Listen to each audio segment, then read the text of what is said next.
السلام علیکم۔ NYKN books کی جانب سے آپ سن رہے ہیں وحیدہ نسیم کا ناول ساحل کی تمنا۔ اختر بھائی پھر پٹری سے اتر گئے اور مذاق پر تل گئے۔ اللہ اختر بھائی، آپ تو میری بات سنتے ہی نہیں ہیں۔ میں نہ سنوں گا تو کون سنے گا سمینا؟ کہو کیا چاہتی ہو؟ انہوں نے سراپا نیاز بن کر بڑی معصومیت سے میرے سامنے کھڑے ہو کر کہا۔ میں کیا چاہتی ہوں؟ کیا بتاؤں؟ امی اس رشتے پر ہرگز تیار نہیں ہے۔ رضیہ خالہ نے بڑی مشکل سے ان کو راضی کیا ہے، ورنہ بھائی جان اور بھی ہاتھ سے بے ہاتھ ہو جائیں گے۔ میں نے تفصیل بتائی۔ اب کی بار اختر بھائی نے واقعی سنجیدگی سے کہا، جب خسرو اس شادی پر تلے بیٹھے ہیں تو پھر کر کے ہی دم لیں گے، لیکن میرا مشورہ یہ ہے کہ تمہاری امی بہو کو بیاہ کر گھر لانے کے بجائے بیٹے ہی کو گھر سے رخصت کر کے سسرال بھیج دیں تو اچھا ہے، ورنہ مزید مسئلے پیدا ہوں گے۔ یہ کیسے ہو سکتا ہے؟ پھر تو وہ گھر سے بالکل بے نیاز ہو جائیں گے، امی کے لیے ایک پیسہ بھی ان کی جیب سے نہیں نکلے گا۔ تو اب کون سا نکلتا ہے؟ کیا میں نہیں جانتا کہ اب یہ گھر کیسے چل رہا ہے؟ یہاں تو خرچ کا سارا دار و مدار تمہاری تنخواہ پر ہے یا ان چند روپوں پر ہے جو پرویز بھائی سے بچا کر تم لوگوں کو دے دیں۔ اختر بھائی نے بڑی صاف اور سچی بات کہی۔ ہاں یہ تو آپ سچ کہتے ہیں۔ پھر ان کی تنخواہ یوں بھی عروسہ کے میک اپ پر اٹھے گی، پھر ان دونوں کے کھانے کا خرچ تم لوگ اپنے سر کیوں لو؟ اختر بھائی کی باتیں جس قدر تلخ تھیں اتنی ہی سچی تھیں۔ میں چند لمحوں کے لیے خاموش رہی، پھر بولی، کاش آپ کو معلوم ہوتا کہ میرے دل میں بھائی جان کی شادی کا کتنا ارمان تھا۔ میں تمہارے خلوص کو جانتا ہوں، لیکن ان کے نزدیک اس کی کوئی قیمت بھی تو ہو، انہوں نے صاف صاف کہا۔ نہ جانے آپ کیسی باتیں کر رہے ہیں اختر بھائی، میں نے شکایتاً کہا۔ میں جو کچھ کہہ رہا ہوں سچ کہہ رہا ہوں سمینا۔ زندگی کی کامیابی کا راز حقائق کے مقابلے میں ہی مضمر ہے۔ شتر مرغ کی طرح ریت کے اندر آنکھیں بند کر کے سر گاڑ دینے سے طوفان تو نہیں تھمتا۔ یہ شادی تو ہو کر رہے گی۔ خسرو تو اس کے چنگل میں اس طرح پھنسے ہیں کہ نہیں نکل سکتے۔ خیر وہ جانے اور ان کا کام، مجھے خالہ پھپھی کی بھی اتنی پرواہ نہیں ہے، کیونکہ یہ سب انہی کا بویا ہوا ہے جس کا پھل تیار ہونے والا ہے۔ البتہ فکر ہے تو تمہاری اور صرف تمہاری، انہوں نے میری آنکھوں میں آنکھیں ڈال کر کہا۔ یہی تو میں بھی پوچھ رہی ہوں کہ اب کیا کروں؟ گھر کے حالات یہ ہیں اور ملازمت الگ ڈاواڈول۔ تم تو آج کل جا رہی ہو کام پر۔ ہاں لیکن یہ ملازمت بھی تو عارضی ہے، اور اس کے بعد میں نے بڑے سکون کے ساتھ اپنی اور نوشینہ کی گفتگو، افسر بھائی اور نادرہ کی ملاقات، ان کی خاطر مدارت، ان کے پروگرام، سب کچھ بتا دیا اور ایک لفظ بھی ان سے نہیں چھپایا۔ تم نے یہ داستان کسی اور کو تو نہیں سنائی؟ انہوں نے حیران ہو کر پوچھا۔ نہیں، کسی اور کا میری ذات سے کیا مطلب ہے؟ وہ تو نہ جانے اس خاکے میں کتنے گندے گندے رنگ بھرے، مجھے اپنی ذلت اور رسوائی تو منظور نہیں، میں نے سادگی سے کہا۔ سمینا، تم واقعی ایک کنول کے پھول کی طرح پاکیزہ ہو، جس کا دامن تالاب کا کیچڑ بھی ناپاک نہیں کر سکتا۔ یہ کہہ کر انہوں نے گہری سوچ میں اپنا سر جھکا لیا۔ آپ کیا سوچنے لگے؟ یہی کہ تم کس قدر سادہ اور معصوم ہو، تم کو مجھ پر کس قدر بھروسہ ہے؟ ہاں ہے، اور یہی اعتماد مجھے مجبور کرتا ہے کہ میں بار بار آپ سے ہر بات میں مشورہ لوں اور زندگی میں آنے والی کوئی اچھی بری بات آپ سے نہ چھپاؤں، کیونکہ مجھے یقین ہے کہ آپ زندگی کے کسی لمحے میں بھی مجھے غلط نہیں سمجھیں گے۔ اس کا سوال ہی پیدا نہیں ہوتا۔ ہماری محبت کی بنیاد اعتماد پر ہے، خلوص پر ہے۔ حقیقت یہ ہے کہ اگر تمہارے دل میں ذرا بھی کھوٹ یا میل ہوتا تو تم ان سب چیزوں کو سب سے پہلے مجھ سے چھپاتی اور کوشش یہی کرتی کہ ان باتوں کا علم چاہے ساری دنیا کو ہو جائے لیکن مجھے نہ ہو۔ انہوں نے اس انداز میں کہا کہ میں پھول کی طرح کھل گئی۔ اختر بھائی، میں بڑے پروقار راستوں پر چل رہی ہوں. بھائی جان اس راہ کو اور زیادہ دشوار گزار بنا رہے ہیں.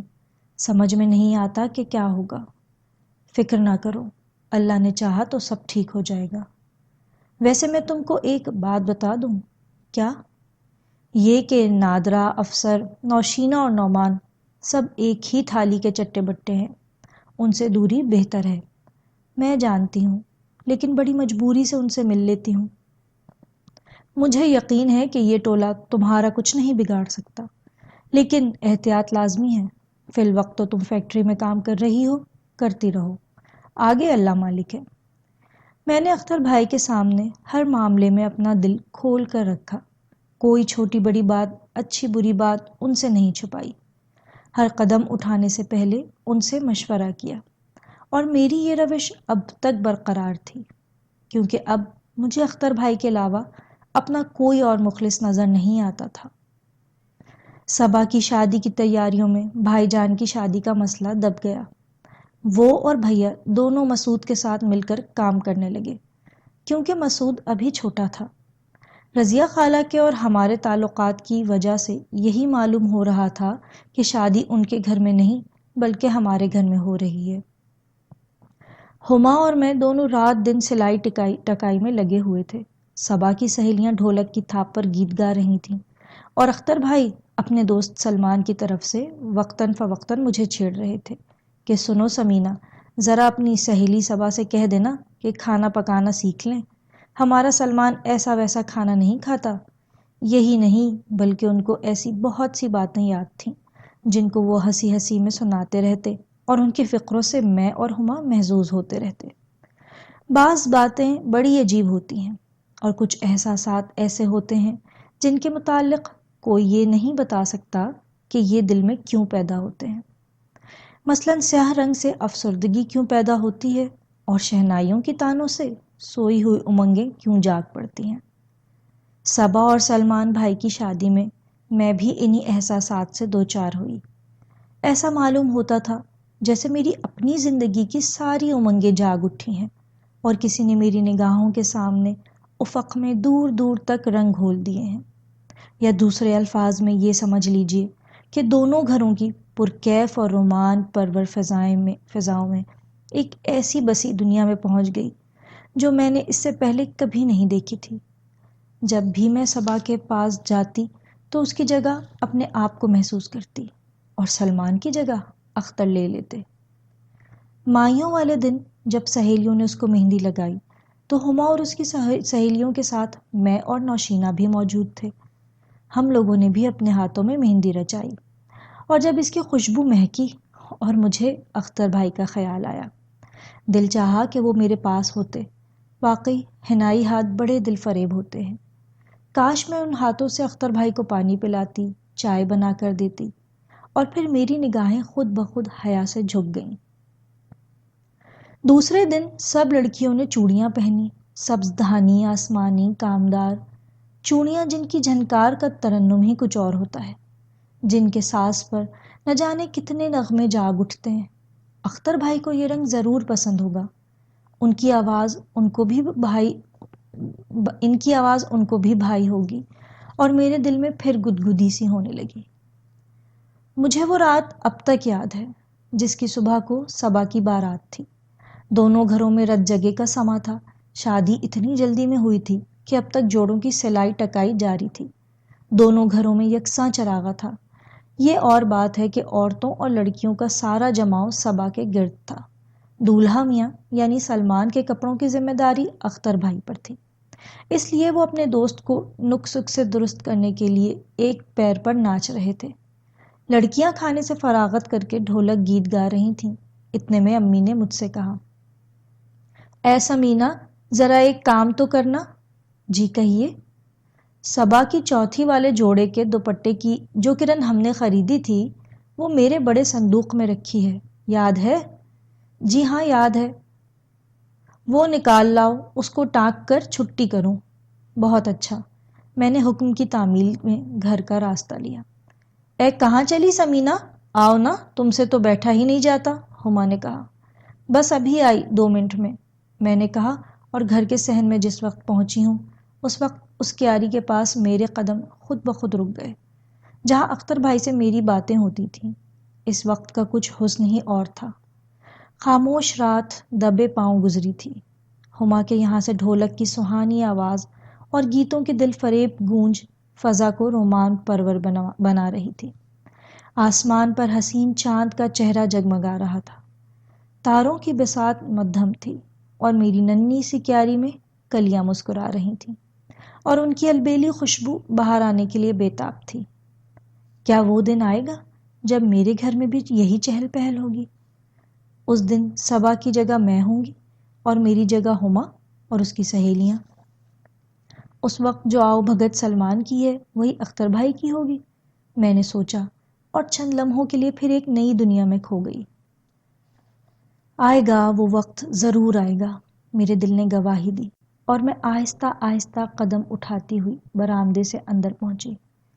صندوق کھولا اور ایک بار اپنی ہی چوڑیوں کی جھنکار نے میرے دل کے سارے تار ہلا دیے۔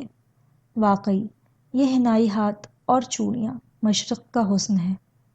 اختر بھائی کو یقینی پسند ہوں گی۔ کاش اس وقت وہ یہاں آتے، میرے پاس، میرے سامنے۔ میرے دل میں عجیب سا اضطراب پیدا ہوا۔ میں نے صندوق میں سے کرن کا پتا نکال کر اس کو بند کیا، پلٹی تو آئینے سے نظریں چار ہوئیں اور میں ایک پل کے لیے پھر ٹھٹک گئی۔ آج میں نے بھی خلاف معمول اچھے کپڑے پہنے تھے۔ میرے دوپٹے میں بھی گوٹا کناری ٹکی تھی۔ عطر میں نے نہیں لگایا تھا، لیکن صبا کے اپٹن کی خوشبو میرے کپڑوں میں بھی بسی ہوئی تھی۔ امی سچ کہتی تھیں کہ ٹھیک سے کپڑے پہنا کر، بند سنور کر رہ، اچھی بھلی صورت کو کیوں بگاڑ رہی ہے۔ مجھے پہلی بار اپنی شکل و صورت کا احساس ہوا، اور پھر میں خود ہی اختر بھائی کے خیال سے جھیپ گئی۔ ماتھے سے پسینہ پونچھ کر باہر برآمدے میں نکلی تو ایک بھاری بھرکم آواز آئی، ارے بھائی کوئی ہے یہاں؟ اور اختر بھائی کی آواز پر میں چونک پڑی۔ میرا دل بلیوں اچھلنے لگا۔ وفور مسرت سے میری عجیب حالت ہو گئی۔ جی جی میں ہوں، میں نے وفور جذبات میں رک رک کر کہا، اور باہر صحن میں چاند کی ٹھنڈی اور پرسکون روشنی میں ان کے سامنے آ کر کھڑی ہو گئی۔ اس وقت میرا عجیب عالم تھا۔ چہرہ شرم سے سرخ تھا، دل خوشی سے مچل رہا تھا۔ تم ہو؟ انہوں نے بڑے پیار سے مجھے دیکھ کر کہا، اور پھول کی طرح کھل گئے۔ ایسا معلوم ہوتا تھا جیسے وہ خود اس غیر متوقع ملاقات پر حیران ہوں۔ ہاں کہیے۔ آج کہنے سننے کے بجائے صرف تم کو دیکھنے کو دل چاہتا ہے، اور انہوں نے بڑے جذباتی انداز میں کہا، اور میرا جسم پسینے میں شرابور ہو گیا۔ آپ بھی بس، میں بھی بس کیا؟ واقعی آج تو یہی معلوم ہوتا ہے جیسے زمین پر چاند اتر آیا ہے۔ یہ کہہ کر انہوں نے میرے دونوں ہاتھ پکڑ لیے۔ چوڑیوں کے لطیف ساز نے ہم کو راگ سے سہاگ منایا، اور انہوں نے مہندی کی خوشبو محسوس کرنے کے بہانے میرے ہاتھوں کو چوم لیا۔ چھوڑیے بھائی، میں نے بڑے ناز سے ہاتھ چھڑاتے ہوئے کہا، لیکن کوشش کے باوجود ان کے سامنے سے نہ ہٹ سکی۔ سمینا، تم کو احساس ہے کہ میں تم سے کتنی محبت کرتا ہوں؟ جب تم نظر نہیں آتی میں پریشان رہتا ہوں، اور پھر سب سے بڑی مصیبت یہ ہے کہ یہ نہ کھلے بندوں تم کو بلا سکتا ہوں، نہ پکار سکتا ہوں، نہ کچھ کہہ سکتا ہوں۔ جانتی ہوں، میں نے اپنے ریشمی آنچل کو بل دے کر کہا۔ پھر تم میری مجبوریوں کو محسوس کیوں نہیں کرتی؟ اس لیے کہ آپ کو میری الجھنوں اور میرے مسائل کا احساس نہیں ہے۔ تم غلط سمجھ رہی ہو۔ میں ہر وقت، ہر لمحے، ہر قدم تمہارے ساتھ ہوں، لیکن تمہاری عزت اور تمہارے ناموس کا بھی تو پاس ہے۔ میں تو تم کو اس طرح سارے بازار لے کر تو نہیں نکل سکتا جیسے افسر نوشینہ اور نادرا کو گھماتے رہتے ہیں، اور نہ میں دفتروں کے ایئر کنڈیشن کمروں میں چھپ چھپ کر تم سے راز و نیاز کر سکتا ہوں جیسا افسر کرتے ہیں۔ میں سمجھ رہی ہوں، جانتا ہوں، لیکن کہنا یہ بھی ہے، سمجھو صحیح غلط سمجھو یا غلط نہ سمجھو۔ اس کے بعد وہ ایک لمبی سی ٹھنڈی سانس بھر کر پھر مجھے دیکھنے لگے، اور چند لمحوں بعد بولے، میرے راستے کی سب سے بڑی رکاوٹ لبنہ اور اس کے گھر کے لوگ ہیں، اور اس سے بچنے کے لیے میں نے صاف صاف کہہ دیا ہے کہ فی الوقت میں شادی کے جھمیلوں میں نہیں پڑتا۔ آپ لبنہ کی شادی جہاں چاہیں کر دیں، لیکن یہ تو کوئی بات نہ ہوئی۔ لڑکیاں تو خیر ازل ہی سے مجبور ہیں، لیکن لڑکوں کو یعنی مردوں کو کیا مجبوری ہوتی ہے، میری سمجھ میں نہیں آتا، میں نے کھل کر کہا۔ صرف یہ کہ ان کی منظور نظر لڑکی بدنام نہ ہو۔ میں امی کے سامنے تمہارا نام لے سکتا ہوں، اور کئی بار لیا بھی ہے، لیکن اس طرح سے نہیں جیسے میاں خسرو عروسہ کا ذکر کرتے ہیں۔ اس لڑکی کو تو خیر اپنی بدنامی کا خوف ہے، نہ دوسروں کی رسوائی کا، لیکن میں تو یہ سب برداشت نہیں کر سکتا، نہ اپنے لیے نہ تمہارے لیے۔ انہوں نے پھر میرا ہاتھ پکڑ کر کہا، پھر آپ جو کچھ کہتے ہیں مجھے بتا دیں۔ میں نے انتہائی نرمی اور اعتماد سے کہا، یہی کہ تم کچھ دنوں انتظار کرو۔ میں سوچتا ہوں کہ چند دنوں کے لیے سلمان کے ساتھ لندن چلا جاؤں، وہاں ٹریننگ وغیرہ کروں، سال 2 برس وہاں رہوں، واپسی پر ہم اپنا گھر بنائیں۔ آپ نے واقعی باہر جانے کا ارادہ کر لیا ہے؟ میرے دل کو ایک زبردست چوٹ لگی، آنکھوں سے بے اختیار آنسو نکل پڑے۔ ایسا لگا جیسے چوڑیوں کی جھنکار سو گئی ہو، مہندی کا رنگ اڑ گیا ہو اور خوشبو کی ویرانیوں میں کھو گئی ہو۔ ارے تم تو رو پڑی، اتنی جذباتی نہ بنو سمینا، تم تو بڑی حوصلہ مند اور دلیر لڑکی ہو۔ انہوں نے اپنے رومال سے میرے آنسو پوچھ کر میری پیٹھ پر ہاتھ رکھ کر کہا، میں اب ان کٹھن راستوں سے اکتا چکی ہوں، تھک چکی ہوں۔ میری یہ زندگی ابو کی موت کے بعد گامزن ہے۔ میں جانتا ہوں کہ تم جہاں جہاں پھولوں کی تلاش میں گئیں تم کو خار ملے، لیکن اپنی ثابت قدمی، خودداری اور عزت نفس کی داستان تو تم نے قدم قدم پر لکھی ہے۔ تم پر مجھے فخر ہے سمینا، تمہاری چاہت پر ناز ہے، انہوں نے مجھے سمجھاتے ہوئے کہا، اور چند لمحوں کے لیے میں پھر ان کی الفت میں کھو گئی۔ لیکن آپ کے جانے سے تو میرے مسائل اور بڑھ جائیں گے۔ میں ہر نئے موڑ پر کس سے مشورہ لوں گی؟ ہر الجھن پر کس کی طرف دیکھوں گی؟ بھیا اور بھائی جان کو تو آپ جانتے ہی ہیں۔ ہاں، مجھے ان سے کوئی توقع نہیں ہے، مجھے صرف تمہارے اعتماد کی ضرورت ہے۔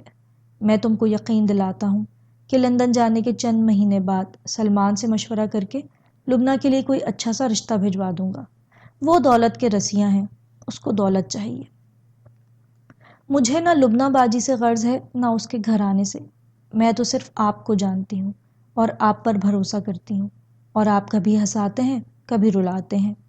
میں نے شکایتاً کہا، خدا نہ کرے کہ وہ وقت آئے جب میں ان نرگسی آنکھوں میں آنسو دیکھوں۔ اللہ نہ کرے کبھی تم اداس ہو۔ میں تمہارے ایک تبسم پر اپنی ہر خوشی قربان کرنے کو تیار ہوں۔ تو پھر مجھے چھوڑ کر کیوں جا رہے ہیں؟ میں نے بھی صاف صاف کہا، اور یہ محسوس کیا جیسے چاندنی پھیکی پڑ چکی ہے اور ہمارے گھر میں بجنے والی ڈھولک کی آواز اب بہت دور سے سنائی دے رہی ہے۔ میں تم کو یقین دلاتا ہوں، بلکہ قسم کھاتا ہوں کہ میں تم سے ایک پل کے لیے بھی جدا نہیں ہونا چاہتا، لیکن مجبور ہوں۔ میں پھر کہتی ہوں کہ آپ کے جانے کے بعد میری منزل کھو جائے گی، میرا راستہ اور دشوار ہو جائے گا۔ اختر بھائی، خدا کے لیے نہ جائیے۔ سمینا تم تو بڑی ہمت والی ہو، تم اتنا تو سوچو کہ میں تمہارے اور صرف تمہارے مستقبل کے لیے جا رہا ہوں، ان الجھنوں کو ختم کرنے کے لیے۔ میں اب بھی تمہارا ہوں، وہاں جا کر بھی تمہارا ہی رہوں گا، اور واپس آؤں گا بھی تو صرف تمہارے لیے۔ مجھے ان پر یقین آ گیا، لیکن میں نے دبی زبان میں دور افق پر ٹمٹماتے تاروں کو دیکھ کر کہا، اگر آپ لندن کی رنگینیوں میں کھو گئے تو کیا ہوگا؟ نہیں، اس کا سوال ہی پیدا نہیں ہوتا۔ جس کی نگاہوں میں تمہارا حسن، تمہارا کردار بس گیا ہو، اس کی آنکھوں میں کوئی نہیں سما سکتا۔ پھر بھی اوٹ پہاڑ اوٹ والی بات غلط تو نہیں ہے، اور آپ کے جانے کے بعد میں یہاں کیسے رہوں گی، کیا کروں گی؟ مجھے تو کوئی سیدھی راہ دکھانے والا بھی نہیں ملے گا، چاروں طرف دلدل میں پھنسانے والے ہی نظر آتے ہیں۔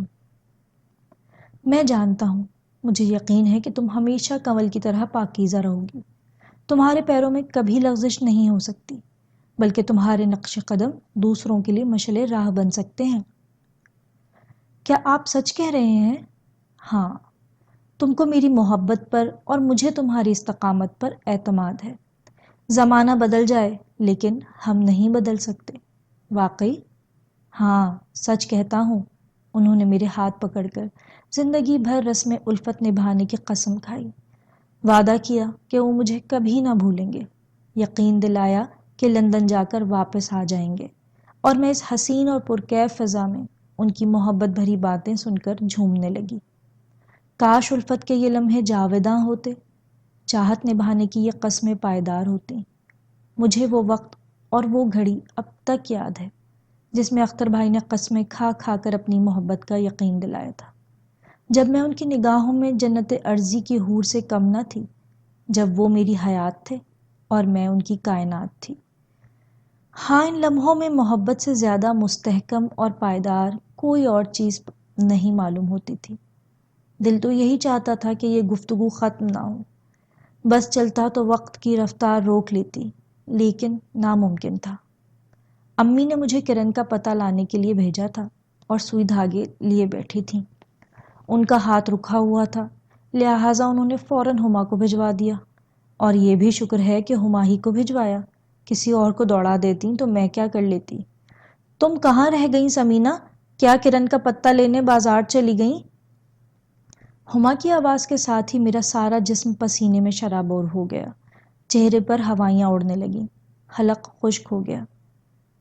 مجھے ڈھونڈنے میں بڑی دیر لگی، اور پھر جب آنے لگی تو اچھا، میں سمجھ گئی، ہما نے مسکرا کر شوخی سے کہا، پتہ میرے ہاتھ سے چھینا اور جانے لگی۔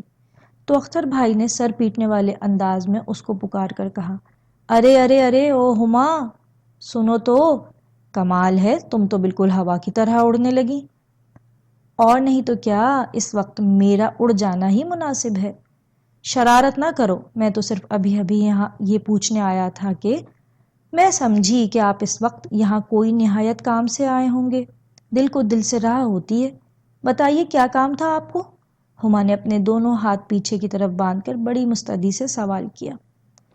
میں یہ دریافت کرنے آیا تھا کہ وہ اتنا ہی کہہ پائے تھے کہ میں نے موقع کی نزاکت کو دیکھتے ہوئے کرن کا پتہ اس کے ہاتھ سے جھپٹا اور ناک کی سیدھ امی کے پاس بھاگی، اور تھوڑی دیر بعد ہما نے آ کر بتایا کہ اختر بھائی یہ پوچھنے کے لیے آئے ہیں کہ سحرے کا آرڈر کس نے دیا ہے اور پرچی کس کے پاس ہے۔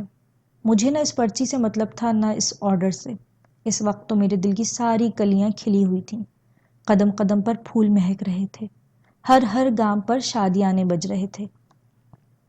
امی کرن کا پتہ لے اپنے کام میں لگ گئیں۔ رضیہ خالہ اختر بھائی کی بات کا جواب دینے کے لیے میاں مسعود کو تلاش کرنے لگیں، اور ہما نے مجھے چھیڑنا شروع کر دیا، اور میں ایک عجیب سرور آگی دنیا میں کھو گئی۔ صبا اور سلمان بھائی کی شادی کا موقع میرے لیے زرین دور تھا۔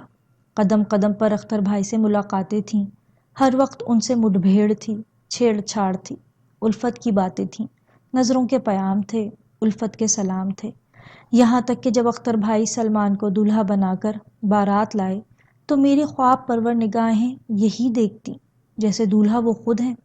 صبا کو جب دلہن بنایا گیا تو میں نے آئینے میں اپنی شکل دیکھی۔ جب بھی شادیانوں کی ہلکی گونج میں اختر بھائی سے نظریں چار ہوئیں، یہی پیغام ملا کہ گھبراؤ مت، یہ دن تمہاری اور ہماری زندگی میں بھی آئے گا، اور ضرور آئے گا۔ غرض کہ شادی کا یہ ہنگامہ تو چند دن میں ختم ہو گیا، لیکن میرے دل میں ایک نئی جوت جگا گیا، اور مجھے شدت کے ساتھ یہ احساس دلایا گیا کہ میری منزل بھی یہی ہے، میرا ساحل بھی یہی ہے۔ میں دفتر میں چاہے کتنی ہی خوش اسلوبی سے کام کروں، کتنی ہی بڑی تنخواہ لے کر کیوں نہ گھر لوٹوں، میرا مقام کوئی نہیں ہے۔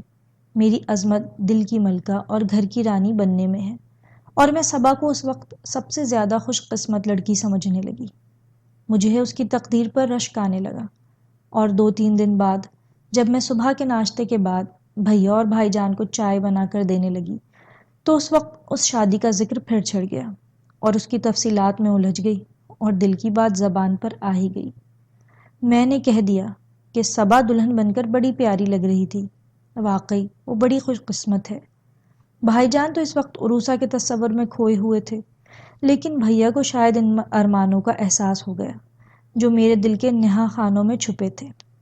بھیا بولے، انشاءاللہ وہ دن بھی آئے گا جب ہم اپنی سمینہ کو بھی اسی طرح بیاہیں گے۔ خدا نے چاہا تو اس کے لیے وہ سب کچھ کروں گا جو باپ کی موجودگی میں ہو سکتا ہے۔ خدا تم کو توفیق دے، ابھی تو غریب ملازمت میں دھکے کھا رہی ہے۔ یہ دن ہمیشہ تو نہیں رہیں گے، خدا ہمیں بھی کسی قابل کرے گا، کیوں بھائی جان؟ بھیا نے بات کرتے کرتے اچانک بھائی جان کو مخاطب کر لیا اور مجھے یہ محسوس ہوا جیسے کسی نے اچانک میرے زخموں پر مرہم رکھ دیا ہو، لیکن بھائی جان غالباً اب تک عروسہ کے خیال میں کھوئے ہوئے تھے۔ بے رخی سے اتنا بولے، ہاں ٹھیک خیال ہے، خیال نہیں ارادہ ہے۔ اب تک سمینہ نے ہمارے لیے قربانیاں دی ہیں، کالج کی پڑھائی اور گھر کا سکھ چین برباد کر کے ہماری تعلیم کے لیے ٹھوکریں کھائی ہیں، اور اب ہم کو اس کے سکون اور راحت کے لیے اس کا گھر آباد کرنا ہوگا۔ ہاں لیکن یہ کام اتنا آسان نہیں ہے جتنا تم سمجھ رہے ہو۔ میں سمجھتا ہوں کہ ہم سمینہ کے پسند کے بغیر کچھ نہیں کر سکتے۔ انہوں نے غالباً عروسہ کے معیار پر میرے جذبات کو پرکھ کر کہا، اور مجھے نہ جانے کیوں یہ بات بری لگی۔ بھیا تو حیران ہو کر ان کی صورت دیکھنے لگے، اور امی نے کہا، میری لڑکی ہیرا ہے، جس گھر میں جائے گی لڑکا تو تم ہی کو دیکھنا ہوگا۔ شریف اور نیک گھرانے کی لڑکیاں پرائے لڑکوں پر ڈورے ڈال کر اپنا گھر آباد نہیں کرتی۔ امی نے اپنے دل کی بھڑاس نکالی۔ میں پریشان ہو گئی۔ اگر چپ رہتی تو امی نہ جانے اور کیا کہیں، ان کا دل تو ویسے ہی جلا ہوا ہے۔ بھائی جان کی تائید کروں تو خود میری ذات پر حرف آتا ہے، اس لیے دھیمے سے بولی، خیر اب اس قصے کو ختم کریں۔ لیکن بھائی جان بھی اس وقت ادھار کھائے بیٹھے تھے، فوراً بولے، جہاں ماں باپ کو بچوں کے احساسات کی پرواہ نہیں ہوتی وہاں یہی ہوتا ہے۔ یہ بات تم کس لیے کہہ رہے ہو، لڑکوں کے لیے یا لڑکیوں کے لیے؟ امی نے جواب دیا، دونوں کے لیے، انہوں نے سنجیدگی سے کہا۔ اچھا تو پھر کان کھول کر سن لو کہ نہ تو میکے کی ناک کٹانے والی لڑکیوں کی عزت برادری میں ہوتی ہے، اور نہ بن ڈھونڈے ملنے والے داماد کی قدر سسرال میں۔ میں آپ کا مطلب اچھی طرح سمجھ رہا ہوں امی، لیکن آپ یہ کیوں نہیں سوچتی کہ ہمارے پاس نہ کوئی جائیداد ہے، نہ مال و دولت، نہ عہدے، نہ اثر رسوخ، پھر کوئی ہم سے کیوں ناتا جوڑے گا؟ ہم کو تو اپنی ہی طرح کے غریب لوگوں میں رشتہ کرنا ہے، خاندان پاندان کے زمانے گزر گئے۔ بھائی جان جس موضوع کی طرف آہستہ آہستہ آ رہے تھے میں جانتی تھی، اس لیے میں نے بھائی جان کی نظریں بچا کر امی کو ہاتھ سے چپ رہنے کا اشارہ کیا، اور بھیا نے کہا، مطلب سارا یہ ہے امی کہ آپ سمینہ سے پہلے ان کی شادی کر دیں، اب یہ دلہن لائے بغیر نہیں رہ سکتے۔ لانے سے میں نے کب انکار کیا ہے، لیکن خیال تو سمینہ کا ہے، انہوں نے سرد آہ بھر کر کہا۔ جب باہر کے ایک خاندان سے تعلق ہو جائے گا تو ان کی بھی کوئی نہ کوئی سبیل نکل ہی آئے گی، بھائی جان نے کہا۔ امی شاید بہت کچھ کہہ ڈالتی، لیکن ان کو رضیہ خالہ کی نصیحتیں یاد آئیں، اس لیے صرف نگاہوں میں بھائی جان کو گھور کر رہ گئیں۔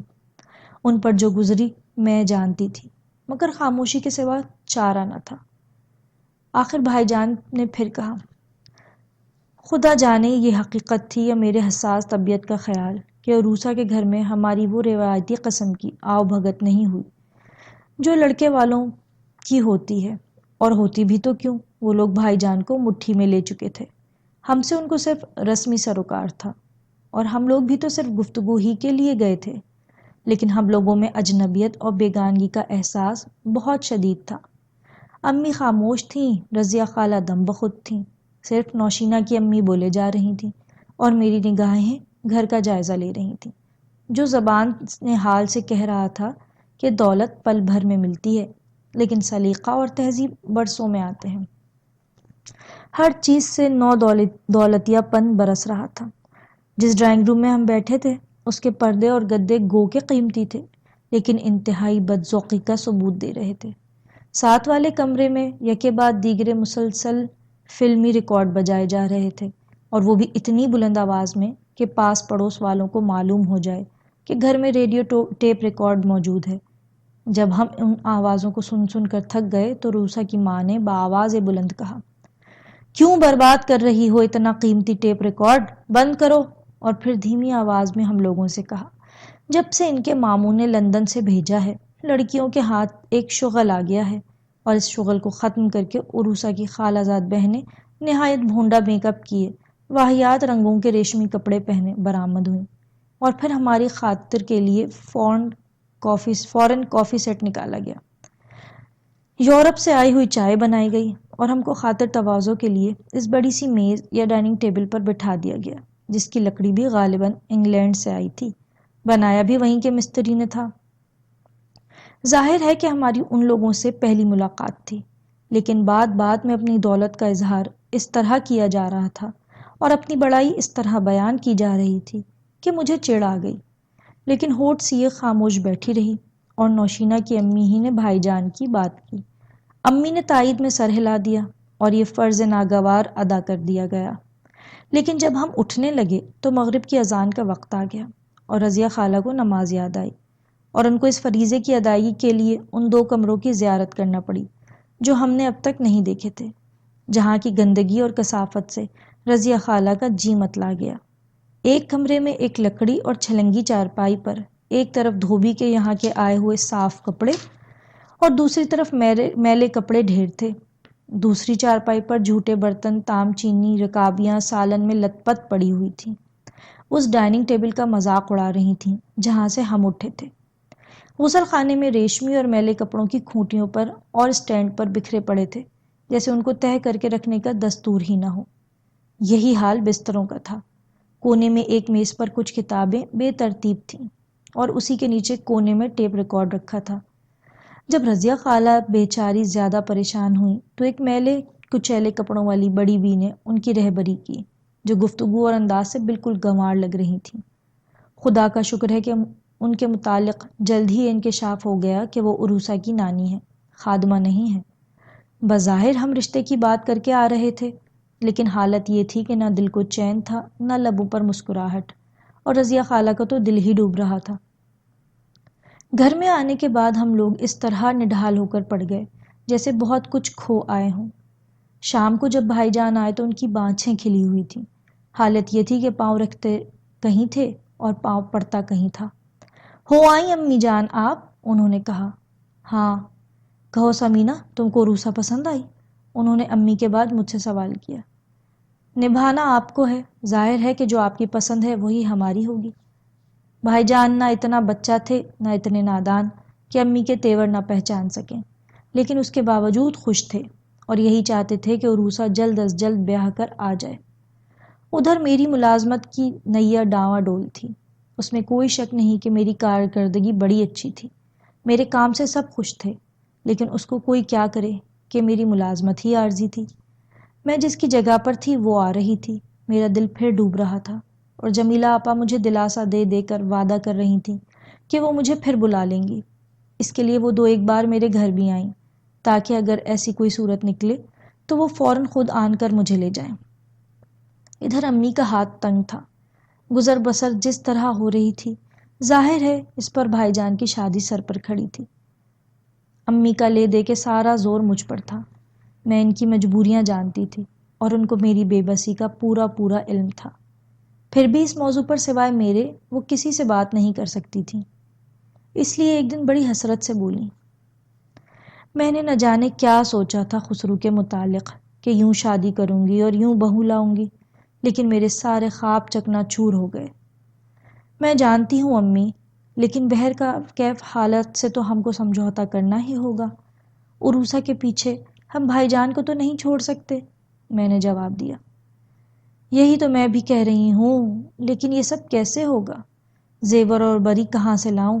اپنے ہاتھ گلے میں جو کچھ تھا اس کو میں نے تیرے لیے رکھا تھا کہ تو بیٹی ذات ہے، لڑکے کمائیں گے اور جوڑیں گے تو ان کا بیاہ ہوگا، انہوں نے بڑی حسرت اور کرب سے کہا۔ اب آپ یہ روایتی باتیں چھوڑیے، جو کچھ زیور ہے اللہ کا نام لے کر نکالیے، کچھ بھائی جان کی دلہن کو دیجیے اور کچھ بھیا کے لیے منگوا لیجیے، معلوم نہیں کل کیا ہو، یہاں تو خربوزے کو دیکھ کر خربوزہ رنگ پکڑتا ہے۔ سمینہ، اپنی عمر سے زیادہ باتیں نہ کرو، انہوں نے مجھے گلے لگا کر کہا اور رونے لگی۔ اتنے میں رضیہ خالہ آ گئیں اور وہ بھی ہماری گفتگو میں شامل ہو گئیں۔ ظاہر ہے کہ ان کے سوچنے کا انداز بالکل مختلف تھا، اس لیے امی سے بولی، تم اپنا زیور چڑھا کر سمینہ کا حق نہ مارو، ہمت اور دلیری سے کام لو، خسرو اور پرویز دونوں کو بٹھاؤ اور بات کرو۔ شادی وہ کر رہے ہیں، بیوی کو پالنا ان کی ذمہ داری ہے، جو لا کر تمہارے ہاتھ پر رکھیں اسی میں بری بارات کرو۔ لیکن یہ کیسے ہوگا؟ آخر کنبے برادری کو بھی تو منہ دکھانا ہے، امی نے کہا۔ کون سی کنبے برادری کی لڑکی آ رہی ہے جس کے لیے ناک کا سوال ہے؟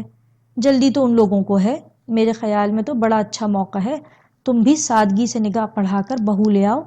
صاف کہو کہ میرا ارادہ تو نہ تو اتنی جلدی شادی کرنے کا تھا اور نہ میرے جوڑے یہاں تیاری تھی. جلدی میں اس سے زیادہ اور کیا کرتی.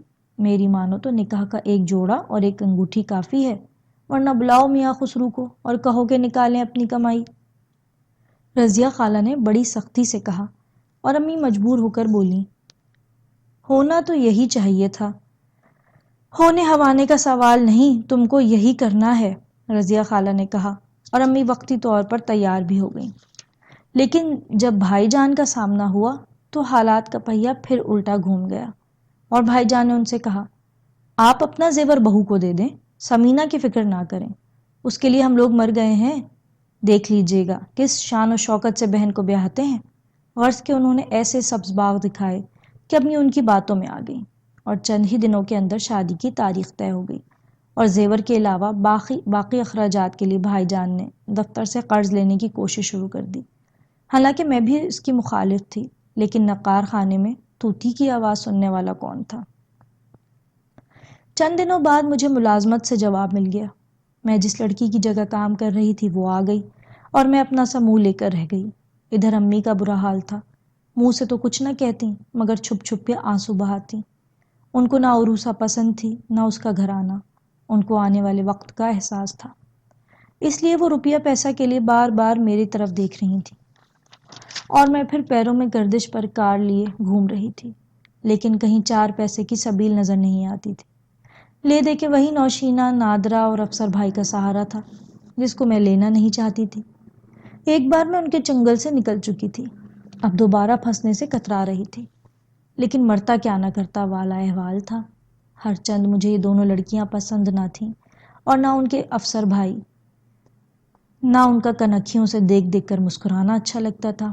لیکن مجبوری کا دوسرا نام صبر ہے. رضیہ خالہ کے سامنے اپنا دکھڑا رو کر مشورہ کیا.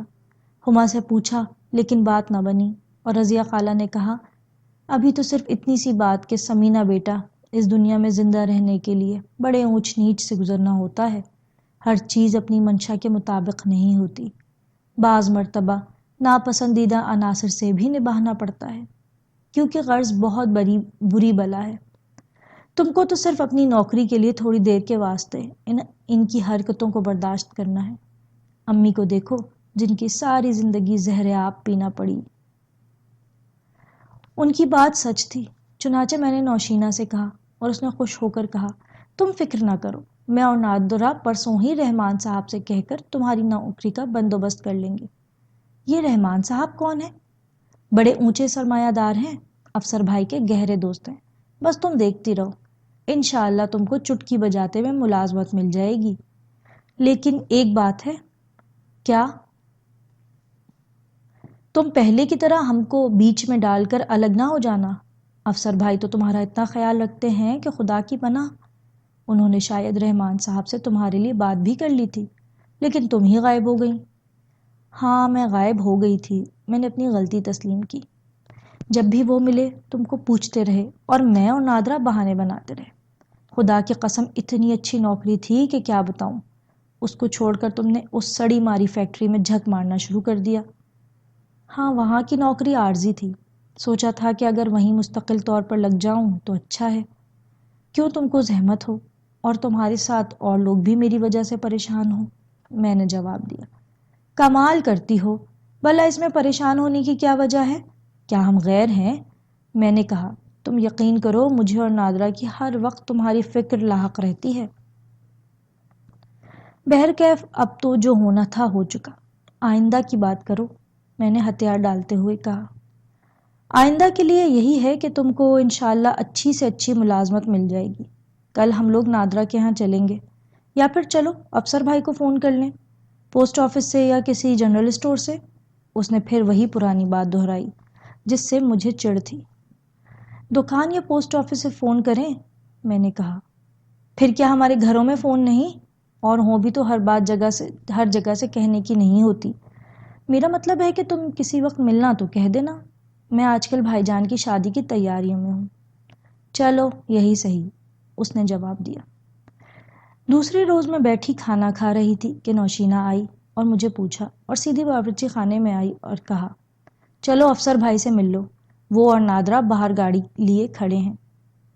اچھا تو تم ان کو اتار کر کیوں نہ لائیں؟ یہ بھی تو آخر گھر ہے، میں نے کہا۔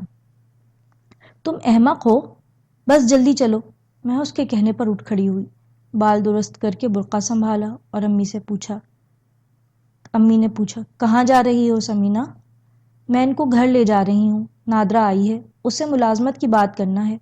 نوشینہ نے اس صفائی کے ساتھ جھوٹ بولا کہ میں دنگ رہ گئی، لیکن تردید کا موقع نہ تھا، اس لیے خاموشی کے ساتھ اس کے پیچھے چلی گئی اور باہر نکل کر پتہ چلا کہ افسر بھائی کی گاڑی نہ میرے دروازے کے سامنے ہے نہ نوشینہ کے گھر کے پاس، بلکہ وہ پیر الہی بخش کالونی کے بس اسٹاپ پر کھڑی ہے۔ ارے گاڑی اتنی دور کھڑی ہے؟ میں نے تعجب سے کہا۔ تو پھر کیا، ہم اپنے سر پر کھڑی کر کے نشانہ ملامت بنے، نوشینہ نے کہا، اور چند منٹ بعد ہم لوگ وہاں پہنچے جہاں نادرا اور افسر بھائی کھڑے تھے۔ دونوں نے بڑے تپاک سے میرا استقبال کیا۔ بہت دنوں بعد تم نظر آئی ہو، میں تو سمجھا تھا کہ تم ہم سب کو بھول گئی، افسر بھائی نے خلاف معمول کہا۔ نہیں ایسی تو کوئی بات نہیں، دراصل مجھے فیکٹری میں ملازمت مل گئی تھی، اس لیے آپ کو زحمت نہیں دی، میں نے کہا۔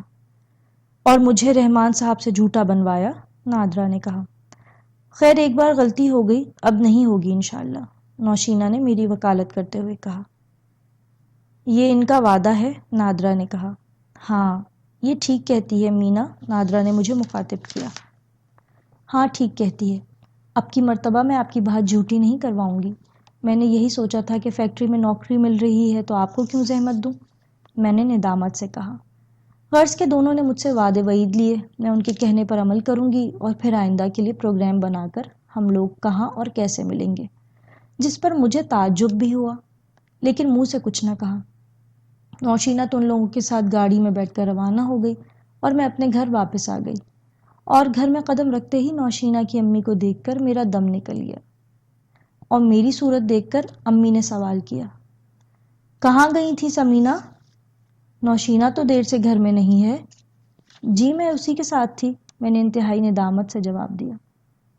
اسے تو تم گھر بند کر کے آئی ہو، چابیاں تمہارے پاس ہیں، پھر یہ لڑکیاں کہاں تھیں؟ امی نے حیران ہو کر نوشینہ کی ماں سے پوچھا۔ ہوں گی یہیں کہیں اپنی کسی سہیلی کے یہاں، نوشینہ کی امی نے ہنس کر بیٹی کی حرکت سے چشم پوشی کی اور اٹھ کر اپنے گھر چلی گئیں، اور میں شرم سے سر جھکائے امی کے پاس پہنچی اور ساری بات ان کو بتا دی۔ عجیب لڑکی ہے تو، اس میں اس قدر جھوٹ بولنے کی کیا ضرورت تھی، انہوں نے حیران ہو کر کہا، اور بات ختم ہو گئی۔ لیکن نہ جانے کیوں میرے دل میں ایک کسک سی رہ گئی۔ اس بات کے دوسرے یا تیسرے دن اختر بھائی آ گئے، آتے ہی امی سے ہنس ہنس کر باتیں کرنے لگے اور پھر بھائی جان کی شادی کے متعلق سوال کیا۔ ہاں آئندہ مہینے میں ہے، میرا بس چلتا تو 2-4 مہینے اور بڑھا دیتی، لیکن کیا کروں، خسرو نے ایسا مجبور کیا کہ خدا کی پناہ، امی نے جواب دیا، اور اختر بھائی یوں چاروں طرف دیکھنے لگے جیسے کسی کی تلاش میں ہوں، اور پھر بولے، آپ خسرو کے ہاتھوں اور خسرو کے دل کے ہاتھوں مجبور ہیں۔ اس کے بعد دونوں میں بظاہر اس موضوع پر گفتگو ہوتی رہی، لیکن میں ان کی باتوں اور ان کے انداز سے ہی سمجھ گئی کہ آج کوئی خاص بات ہے جو مجھ سے کہنا چاہتے ہیں اور موقع نہیں مل رہا۔ میرا خیال بالکل درست تھا، اور جو ہی موقع ملا انہوں نے بتایا کہ وہ عنقریب لندن جا رہے ہیں، ان کے دوست سلمان کا خط آیا ہے اور ابتدائی انتظامات مکمل ہو گئے ہیں۔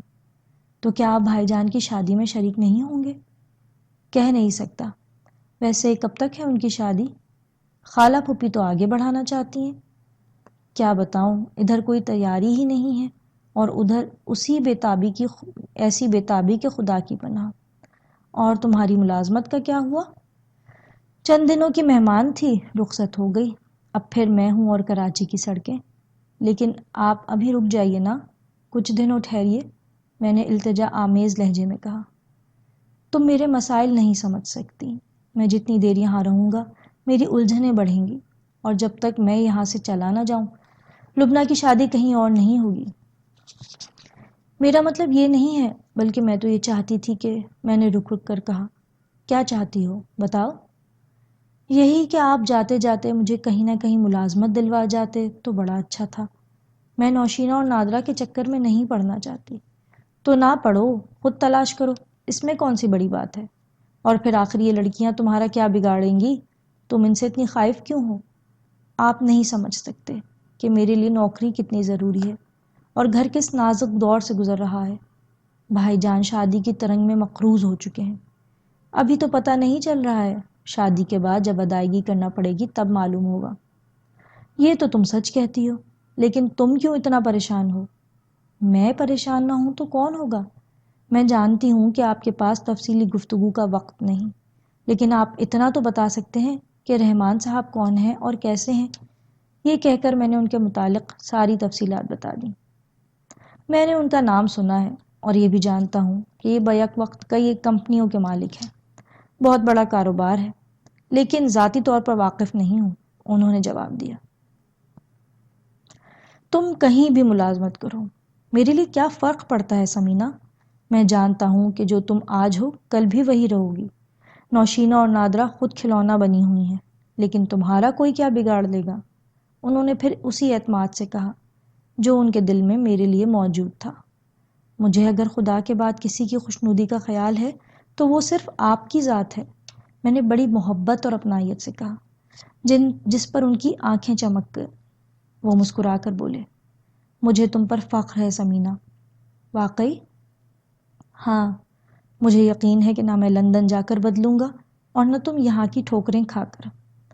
اس کے بعد پھر وہی الفت کی باتیں چھڑ گئیں، ایک بار پھر عہد و پیماں تازہ ہوئے اور میرا دل ان کی جدائی کے تصور سے اداس ہو گیا۔ ہو سکتا تھا کہ اختر بھائی جان کی شادی میں سرے سے شریک ہی نہ ہو پاتے، لیکن ادھر ان کا جانا بڑھ رہا تھا اور ادھر بھائی جان کی شادی کی تاریخ جلد مقرر کرنا چاہتے تھے، اس لیے دونوں باتوں کا برابر امکان تھا۔ ادھر بقول نوشینہ کے میری ملازمت کی بات پکی ہو چکی تھی، لیکن یہ ملازمت کہاں تھی، کس نوعیت کی تھی، اس کے متعلق میں ابھی تک نہیں جانتی تھی۔ بس اتنا معلوم تھا کہ ہفتے کی شام کو مجھے نوشینہ کے یہاں جانا ہے اور وہاں سے رحمان صاحب کے یہاں۔ چنانچہ میں وقت مقررہ پر نوشینہ کے یہاں پہنچی، جو 16 سنگھار کیے جانے کی تیاری میں بیٹھی تھی۔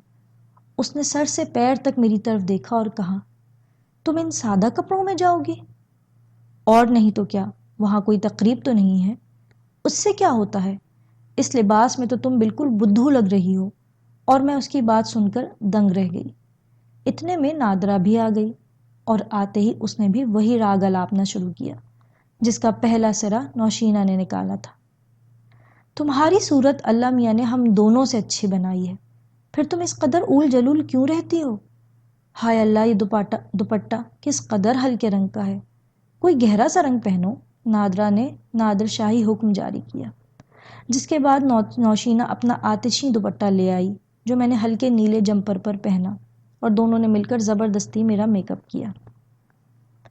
ظاہر ہے کہ مجھے ان باتوں سے سخت الجھن ہو رہی تھی، جی چاہ رہا تھا کہ پتہ توڑا کر بھاگ کھڑی ہوں، لیکن خود اپنے قول و فرار کی کڑی زنجیروں میں ایسی جکڑی ہوئی تھی کہ اپنی جگہ سے نہ ہل سکی اور توأن و کرہن سنگھار کرواتی رہی۔ اب ذرا آئینے میں اپنی شکل دیکھو، اور میں نے بالکل چھوٹے بچوں کی طرح حکم کی تعمیل کی۔ شاید میں نے میک اپ کرنے کے بعد آج پہلی بار آئینہ دیکھا تھا، نہ جانے کیوں مجھے اختر بھائی کا خیال آ گیا۔ وہ حسین اور دل فریب لمحات یاد آ گئے جب صبا کی شادی تھی اور میں کسی کام سے گھر آئی تھی۔ اختر بھائی، کاش آپ اس وقت اس آئینے کے بجائے میرے سامنے ہوتے۔ اور فرط حیا سے میری آنکھیں خود بخود جھک گئیں۔ چلو دیر ہو رہی ہے، ہم کو گرو مندر کے بس اسٹاپ پر پہنچنا ہے، وہاں افسر بھائی ہمارا انتظار کر رہے ہوں گے، نادرہ نے کہا، اور میں ان دونوں کے ساتھ دھڑکتے ہوئے دل سمیت گھر کی چوکھٹ سے باہر نکل گئی۔ رکشے والے کو کچھ پیسے زیادہ دے کر ہم تینوں ایک رکشے میں بیٹھے اور گرو مندر پہنچے، جہاں افسر بھائی کی گاڑی کھڑی تھی۔ انہوں نے سر کے اشارے سے ہمارے سلام کا جواب دیا اور بغیر کچھ کہے سنے ہمیں گاڑی میں بٹھا کر روانہ ہو گئے۔ کہاں چل رہے ہیں ہم؟ میں نے پوچھا۔ پروگرام یہ ہے کہ پہلے ایک عدد پکچر دیکھی جائے اس خوشی میں کہ تم ہمارے ساتھ ہو، اس کے بعد کسی اچھے سے ہوٹل میں کھانا ہوگا اور رحمان صاحب سے تمہارے متعلق بات ہوگی، نوشینہ نے جواب دیا۔ اچھا، میں سمجھی تھی کہ ہم لوگ ان کے دفتر جا رہے ہیں، میں نے اپنی سمجھ کے مطابق کہا۔ تمہاری عقل کا تو جواب ہی نہیں ہے، دفتر تو خیر تم کو جانا ہی پڑے گا اور روز جاؤ گی، اس وقت تو ان کو ہم لوگوں نے تمہاری ملازمت کے سلسلے میں دعوت دی ہے، نوشینہ نے کہا، اور میں دنگ رہ گئی۔ آخر ہم تینوں میں سے کس کے پاس اتنا پیسہ ہے کہ فضول خرچی کریں اور محض ملازمت کے لیے کسی فرم کے اتنے بڑے ڈائریکٹر کی دعوت کر ڈالیں؟ غالباً افسر بھائی نے میری حیرت کو تاڑ لیا، اس لیے دھیمے سے بولے، پکچر کی دعوت میری طرف سے ہے اور کھانا رحمان صاحب کی طرف سے۔ حیرت ہے، میرے منہ سے بے اختیار نکلا۔ پھر وہی بات، کیا کہا تھا ہم نے تم سے؟ نوشینہ نے مجھے بیٹھتے بیٹھے کہا، اور میں اپنا وعدہ یاد کر کے خاموش رہی۔ جس وقت ہم شہر سے دور ایک وسیع اور کشادہ سینما ہال کے احاطے میں داخل ہوئے تو اس وقت رحمان صاحب کی بڑی سی گاڑی آ چکی تھی۔ وہ برآمدے میں کھڑے ہمارا انتظار کر رہے تھے۔ میں تو خیر ان کو نہ جانتی تھی نہ پہچانتی تھی، لیکن مجھے نوشینہ نے بتایا کہ وہ ہیں رحمان صاحب۔ میں نے ان کی طرف دیکھا۔ وہ لہیم شہیم قدآور انسان تھے۔ گاڑی، لباس، جوتے اور گھڑی سے عمارت ٹپک رہی تھی، لیکن چہرے کے خد و خال بتا رہے تھے کہ ان کے نزدیک اخلاقیات کا کوئی معیار نہیں۔ جب انہوں نے ہیلو کہہ کر افسر بھائی سے ہاتھ ملایا، نادرہ اور نوشینہ کے مزاج پرسی کی، تو ان کے لہجے اور ان کی آواز سے میں نے اندازہ لگا لیا کہ ان کی مزاج میں سخت گرمی بھی ہے اور درشتی بھی۔ اور جب میں نے ان سے ہاتھ ملایا تو پتہ چلا کہ ان کی گرفت بڑی آہنی ہے۔ میں نے اتنے کرخت ہاتھ کبھی نہیں دیکھے تھے۔ یہ ہے ہماری سہیلی مینا، نادرہ نے تعارف کروایا۔ آئیے آئیے، آپ ہی کی ملازمت کا ذکر تھا۔ اس سے پہلے بھی افسر نے مجھ سے کہا تھا، لیکن آپ نہیں آئیں۔ جی ہاں، میں نے گھبرا کر کہا۔ خیر کوئی بات نہیں، یہ قصے تو چلتے ہی رہتے ہیں۔ ہم کو تو اب اپنے سارے مسائل بھول کر تھوڑی دیر کے لیے پکچر کی دنیا میں کھو جانا چاہیے۔ کیا خیال ہے آپ کا؟ جی، ویسے یہ مینا پکچر بہت کم دیکھتی ہیں، بلکہ اگر یوں کہوں تو بے جانا ہوگا کہ دیکھتی ہی نہیں، نادرہ نے ہنس کر کہا۔ اب آپ سکھا دیجیے گا، انہوں نے عجیب انداز میں کہا، اور ہم پانچوں سینما ہال کے اندر پہنچے۔ جب ہلکی تاریکی پھیل چکی تھی اور ہم بمشکل راستہ چل رہے تھے، رحمان صاحب ہماری رہبری کرنے لگے، اور نہ جانے کیوں مجھے یہ احساس ہوا کہ میں ناحق دن کے اجالوں کو چھوڑ کر یہاں کی تاریکی میں آئی۔ ایسا نہ ہو کہ ان سیڑھیوں کے نشیب و فراز میں مجھے ٹھوکر لگے اور میں گر پڑوں۔ اس خیال کے ساتھ میرے ضمیر نے ملامت کی اور دل چاہا کہ سب کو ناراض کر کے نکل بھاگوں، لیکن بھائی جان کی شادی اور امی کی بے بسی یاد آئی اور میں بادل نخواستہ اپنی نشست پر بیٹھنے لگی۔ اتنے میں نادرہ نے کہا، ارے وہاں کہاں بیٹھ رہی ہو، ادھر آؤ، یہاں بیچ میں، تم تو آج مہمان خصوصی ہو۔ یہ کہہ کر اس نے بیچ والی کرسی پر بٹھا دیا، اس طرح کہ میری ایک جانب افسر بھائی تھے جن کے ساتھ نوشینہ تھی، اور دوسری طرف رحمان صاحب تھے جن کے ساتھ نادرہ تھی۔ میں جس ذہنی کرب میں مبتلا تھی اس کو میرا ہی دل جانتا تھا۔ یہ صورتحال میرے لیے نئی نہ تھی، کیونکہ ایک مرتبہ لبنہ باجی مجھے اس عذاب میں مبتلا کر چکی تھی، لیکن اپنی تمام تر کوتاہیوں اور ریشہ دوانیوں کے باوجود لبنہ باجی میں وہ چھچور پن نہ تھا جو نوشینہ اور نادرہ کے حصے میں آیا تھا، اور نہ رضوی صاحب اس قدر عامیانہ انداز میں بولتے تھے جس انداز میں رحمان صاحب بول رہے تھے۔ میں ان کے مذاق کی پستی اور طبیعت کی گراوٹ کا چند لمحوں میں اندازہ لگا گئی، لیکن کیا کرتی؟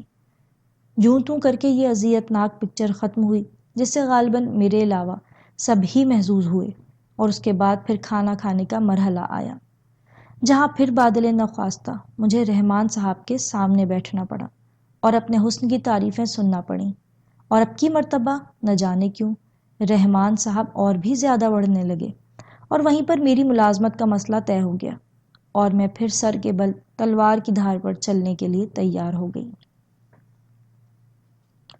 میری ملازمت سے امی اور بھیا بہت خوش تھے۔ بھائی جان کے چہرے پر بھی سکون پیدا ہو چکا تھا۔ میری بے قراری بدستور تھی۔ اب کی بار میرا کمرہ رحمان صاحب کے قریب تھا۔ مجھے بار بار اٹھ کر ان کی خدمت میں حاضر ہونا پڑتا تھا، اور دن میں کم سے کم 50-60 فون لینا پڑتے تھے۔ بس جو چیز یہاں غنیمت تھی وہ یہ کہ میرے علاوہ 4-5 لڑکیاں اور بھی تھیں جو کم و بیش میری ہی ہم عمر تھیں، اور سب رحمان صاحب سے بے تکلف تھیں اور ان کی تعریفوں کے پل باندھا کرتی تھیں۔